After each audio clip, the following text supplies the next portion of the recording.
So, welcome to this advanced PHP application tutorial. It starts with the course 1, plain query-based application. We will not be utilizing any framework to create this kind of application. So, the sense of creating this application is that we'll be able to learn how to, how to program our own PHP application without depending on a framework. And I'm not saying that using framework is kind of waste or kind of mess, but if I'm going to be asked, it's better that we learn things how staff works or functions on itself. So basically the requests. So this is a query-based application. The query is what I'm referring to, like for example, this is your URL, localhost, my project.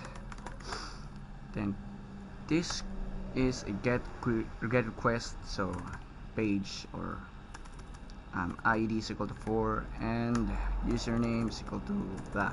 So we have here the folder structure. So the asset, this is where all your external stuff will not come. So basically there is a third, CSS, images, JS. So the CSS were style sheets, images, JavaScript, and the third one is where all your asset providers will come. For example, the Bootstrap, jQuery, jQuery UI, etc. I use third so that the number is specifically easy to determine on what names or what place your providers or asset providers will take place. So the other one is configuration files. Configuration files, these are some sort of .ini files. Okay, we're going to tackle about that. Then the common functions and helpers here. So we're going to discuss it. The library. The common is some sort of functions that is inside the PHP files, which need not to be instantiated. So we don't need to instantiate those files because those were static functions. Okay, those functions can be used globally across your PHP application. The library. This library, with this where all your classes, utilities, objects will take place or will be placed. So utility classes, these are most likely the static methods which usually be used for processing strings, processing arrays. Though we can put it here in common functions, but with utility classes, it's better that we can better understand, or we can better categorize each classes according to these purposes. So objects, all the classes are instantiable, can be constructed, of course. That's why it's called instantiable. These classes usually be the beans, the abstract classes, the interfaces, and so on. If you've used object-oriented programming, then I think you can relate in this. The other one is startup. So creating an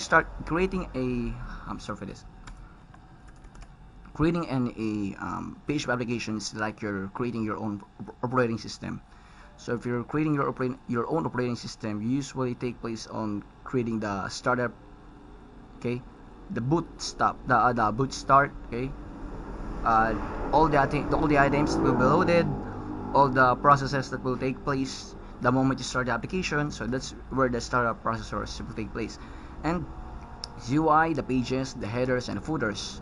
So usually these are the page contents, and the headers is where the header contents or the dynamic header contents will take place, and the footers, this is where the contents will mostly at the bottom of your page. So this is the first lesson that we need to do, and the second one is the application initialization. So when you're going to develop your own application, you need to provide such parameters, such processes that will I call this initialize your application. Of course, that's what initialization.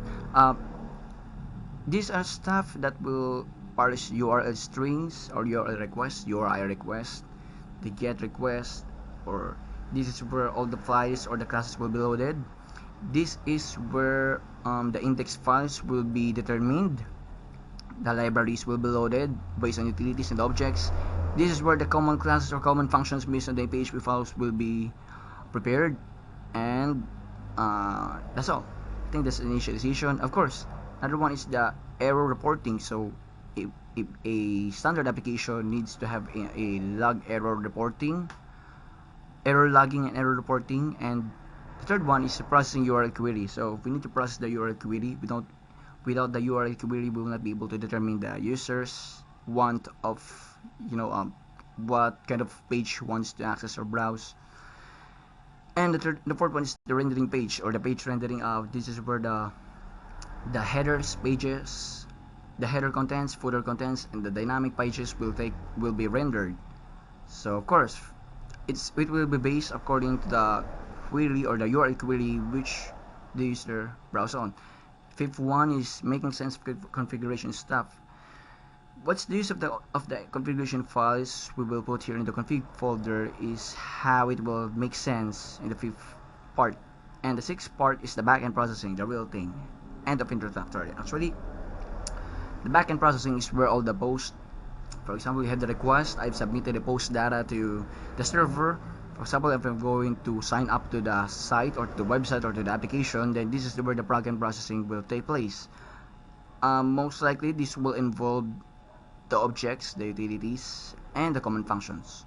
And this can be how this stuff will take on the action. This can be seen through the use of the UI, the pages, headers, footers, etc. So that's it. End of introductory. So next time we're going to start with a folder structure or creating this or starting up our project.